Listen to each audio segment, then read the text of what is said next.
नमस्कार दोस्तों, आज हम लोग बात करने वाले हैं मैरिड वुमेन प्रॉपर्टी एक्ट के बारे में। ये इतना शानदार जबरदस्त रूल है जिसके बारे में बहुत कम लोगों को, खासकर कस्टमर्स को नॉलेज होती है और इवन बहुत कम लाइफ इंश्योरेंस एजेंट को इसके बारे में पता होता है, जिसकी वजह से वो बहुत सारे कस्टमर्स को नुकसान पहुंचाते हैं और कस्टमर्स का भी भला नहीं होता है। अगर आपको इस वर्किंग के बारे में समझना है, ध्यान से अंडरस्टैंड करना है, आप कोई भी टर्म प्लान लें, कोई भी लाइफ इंश्योरेंस प्लान लें, किसी भी तरह के गारंटेड वर्जन में जाएं, नॉन गारंटेड वर्जन में जाएं, बड़े से बड़ा टर्म प्लान लें, और अगर आपने MWP ऑप्शन चूज नहीं किया है तो दोस्तों आप लोग बहुत बड़ी गलती कर रहे हैं और इस गलती में कोई सुधार का ऑप्शन भी नहीं है।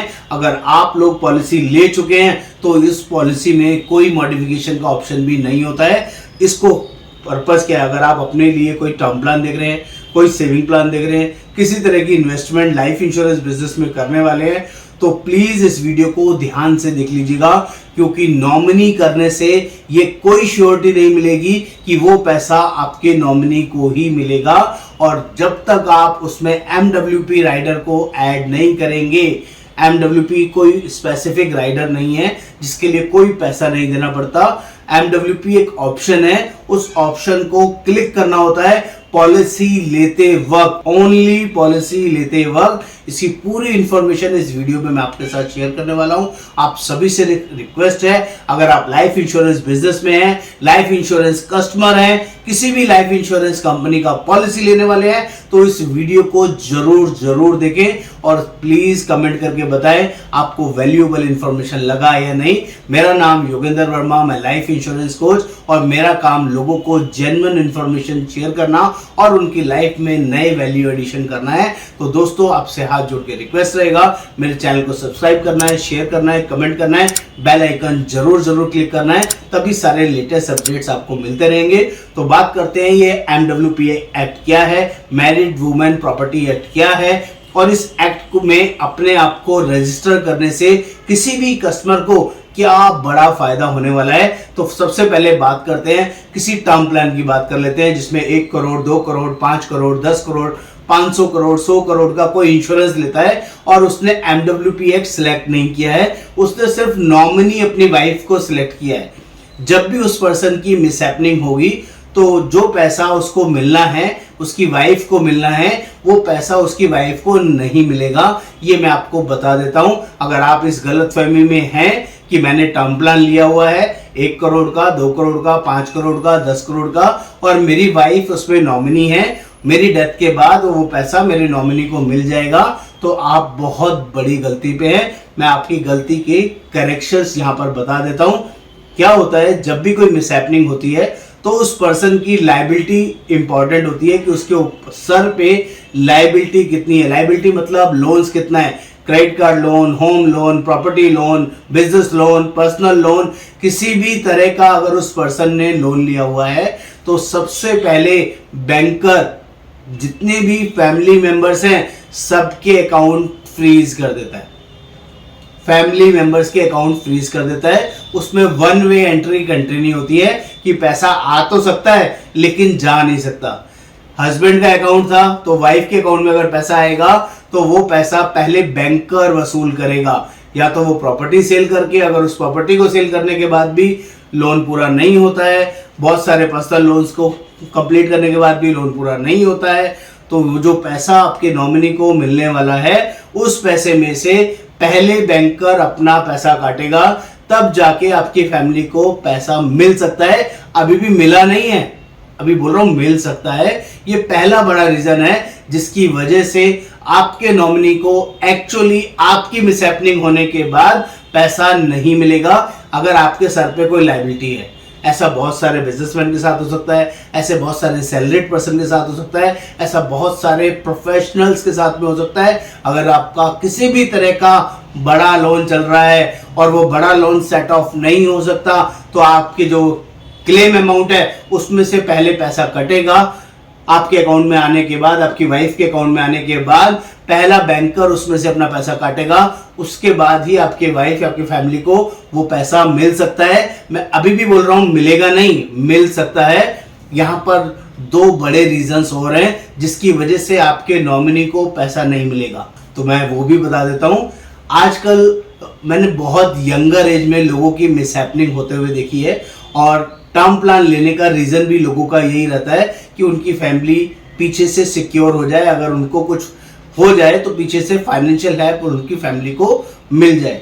जो बहुत सारे लोग जॉइंट फैमिली में रहते हैं, चाहे उनके मदर फादर साथ में रहते हैं, चाहे उनके भाई बहन साथ में रहते हैं, या अलग अलग पूरी फैमिली जॉइंट फैमिली एक साथ रहती है, पहले 5 साल 10 साल 15 साल के अंदर डेथ होती है और बच्चे छोटे हैं और आप जॉइंट फैमिली में रहते हैं, तो जैसे ही कोई ऐसा मिसहैपनिंग होता है, अभी मैं एक लाइव एग्जांपल भी बताऊंगा। 27 साल की एज में मेरे नॉन टू पर्सन की मिसहैपनिंग हुई, जिसकी शादी को सिर्फ 4 साल हुए थे।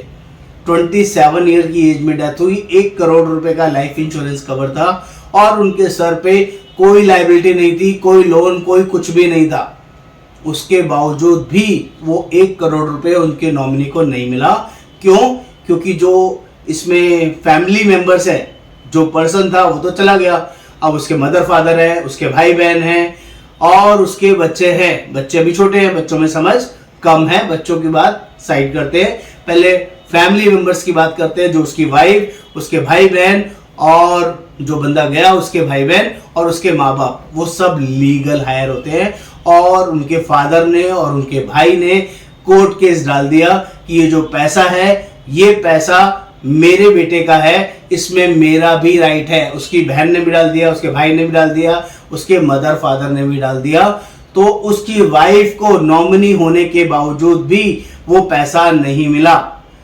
कोर्ट की तरफ से क्लियर गाइडलाइंस है, नॉमिनी होने से ये कोई लीगल राइट नहीं है कि ये पैसा उसी को मिलेगा। ये बहुत बड़ा पेच है, जिसकी वजह से उसको एज ए नॉमिनी बाकी लोगों से एनओसी लेना पड़ता है। एनओसी लेने के बाद ही वो पैसा उसको मिल सकता है, और उन लोगों ने एनओसी इस कंडीशन पे दी कि इस 1 करोड़ रुपए को हम आपको जब देंगे, जब इस पैसे को आप ट्रस्ट बना लो, इस पैसे को ट्रस्ट में डालो, उसमें उनको भी ट्रस्टी बनाओ, और आप दूसरी शादी नहीं करोगे। एज ए वाइफ आप जो आपका पति मरा है उसका ही दूसरी शादी कर लोगे तो ये बच्चे अनाथ हो जाएंगे। आप जब तक बच्चे 18 साल के नहीं होंगे, इस पैसे को एफडी करा दो, बैंक में जमा करा दो, तो हम अपना एनओसी दे सकते हैं। इससे पहले एनओसी नहीं देंगे। अब सोचो, जिसका हस्बैंड मरा है, जिसकी फैमिली में फाइनेंशियल क्राइसिस है, कमाने वाला भी एक ही बंदा था, उसको अपने बच्चों के लिए वो पैसा यूज करने के लिए नहीं मिल रहा है।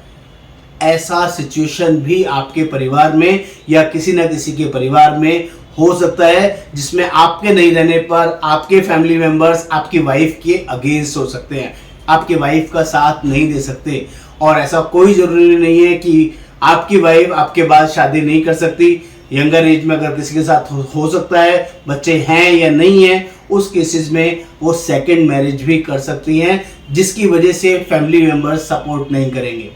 आप हैं तो सब कुछ है, आप नहीं हैं तो कुछ भी नहीं। लेकिन अगर यहीं पर मैरिड वुमन एक्ट आपने सिलेक्ट किया हुआ होता, तो दुनिया का कोई भी कानून आपकी वाइफ से उस पैसे को टच नहीं कर सकता था।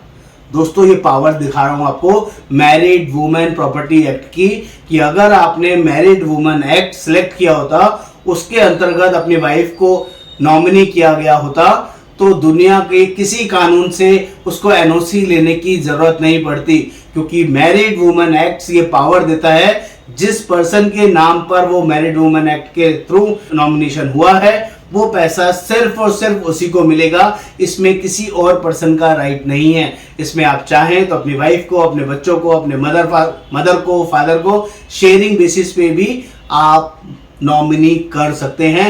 एमडब्ल्यूपी एक्ट में एक ही पर्सन को, एक से ज्यादा पर्सन को आप नॉमिनी रखना चाहें, और इसी पैसे को कोई बैंकर भी टच नहीं कर सकता। दोस्तों, यस, बैंकर आपके सर पे कितना भी लोन क्यों ना चल रहा हो, आपने कितना बड़ा फ्रॉड क्यों ना किया हो, आपके पर कितनी बड़ी रिकवरी क्यों ना हो, और आपके घर में 1 करोड़ 2 करोड़ 5 करोड़ 10 करोड़ क्लेम का आ रहा है, और वो भी एमडब्ल्यूपी एक्ट के थ्रू आ रहा है, तो भी उस पैसे पर कोई भी हाथ नहीं लगा सकता। ये पावर है एमडब्ल्यूपी एक्ट की। और जब ओल्डर एज में डेथ होती है, 60 साल में, 65 साल में, 55 साल में, 70 साल में, उस टाइम बच्चे बड़े हो चुके होते हैं। अभी तो फैमिली रिलेशंस की बात कर रहा हूं, लेकिन जैसे ही कोई ओल्डर एज में किसी की डेथ होती है और उसके बच्चे बड़े हो चुके होते हैं और उसकी वाइफ भी जिंदा होती है, तब भी यही सेम प्रॉब्लम आती है, लीगल हायर वाली। उस टाइम पर भी अगर सिर्फ नॉमिनी है, MWP नहीं किया है तो जो बच्चे हैं वो कोर्ट केस डाल सकते हैं, वो लीगल हायर में अपने आप को रजिस्टर कर सकते हैं और आपकी वाइफ को वो पैसा नहीं मिलेगा, नहीं मिलेगा, नहीं मिलेगा। आपकी वाइफ को अपने बच्चों से NOC लेना पड़ेगा, नहीं तो वो पैसा सब में जितने लीगल हायर्स होंगे सब में बराबर बटेगा। इतना खतरनाक इशू है दोस्तों। कभी भी टर्म प्लान लेते वक्त, कभी भी कोई बड़ा इंश्योरेंस लेते वक्त MWP एक्ट को सिलेक्ट करना ना भूलें। उसके अंतर्गत अपनी वाइफ को नॉमिनी बनाएं। तो मैं आपसे रिक्वेस्ट करूंगा, ये नॉलेज बहुत वैल्यूएबल है, इस पर फोकस करें। कभी भी अपने लिए, अपने परिवार के लिए, किसी के लिए भी आप लाइफ इंश्योरेंस और बड़ा सम इंश्योर्ड, बड़ी इन्वेस्टमेंट कर रहे हैं तो उसमें MWP एक्ट को पूरी इंपॉर्टेंस दें, पूरी नॉलेज लें। और हम लोग ऑल ओवर इंडिया बेसिस सब तरह की पॉलिसीज प्रोवाइड करते हैं। आप कोई भी कंसल्टेंसी हमारे से लेना चाहते हैं, कोई भी पॉलिसी हमारे से लेना चाहते हैं, या ऐसी इस तरह की वैल्यू एडिड इंफॉर्मेशन, नई वीडियोस हमसे चाहते हैं, तो प्लीज कमेंट बॉक्स में लिखें, बताएं आपको वीडियो कंटेंट कैसा लगा, क्या आपको कुछ नॉलेज एडिशन हुआ कि नहीं, क्या आपको इस तरह से लोगों को सर्व करने में सहायता मिलेगी कि नहीं, क्या ये लोगों के लिए जानकारी यूजफुल है या नहीं। प्लीज जरूर बताएं, मैं आपका आभारी रहूंगा। नमस्कार, आपका दोस्त योगेंद्र भाई।